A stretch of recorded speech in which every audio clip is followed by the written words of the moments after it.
So now that I've got all that on the table, I want to tell you about why the Exodus reading today tugs at my queer little heart.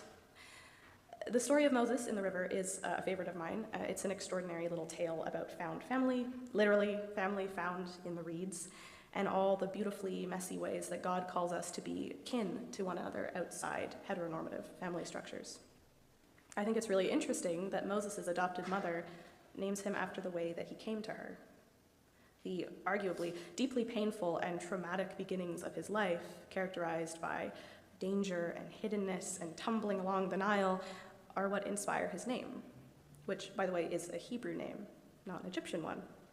So why would she do that? Surely it would be kinder, gentler, safer to just give him a nice generic Egyptian name and move on. So it makes me wonder. It seems that Pharaoh's daughter understands that Moses' origins are important. They are part of him, and moreover, they're part of how he got to her. The water from which Moses was drawn, the water of the Nile, but also the water of a Hebrew woman's womb, while maybe a little scandalous for the Pharaoh's household, are nothing shameful for Pharaoh's daughter. So I think her choice to name him as she does is also a choice to love him relentlessly and unconditionally. I think it is a tiny act of resistance against an oppressive empire that enslaved Moses' people. I think it's a promise to keep him safe.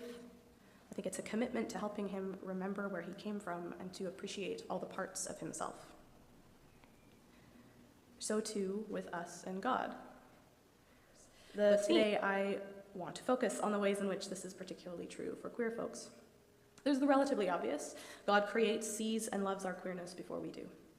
God knew me as the trans bi adult I would become long before I did. It created me as such, in fact. No part of me needs to be left behind in order for God to love me and call me to discipleship. But there is another layer, and it's that one that keeps tugging at me. Because I think about Moses' traumatic origins. An infant born into an era of oppression and violence, buffeted about on the Nile River with just a basket for protection.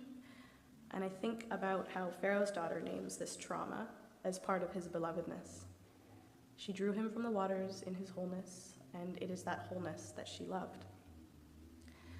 Likewise, I think about the confusion, the fear, the trauma that my queer siblings experience, both in the institutional church and in society more broadly. The currents of church hurt are swift and sharp. Nevertheless, time and time again, God rolls up their sleeves, crouches at the shore, and pulls us from those cold, violent tides of homophobia, transphobia, and queerphobia.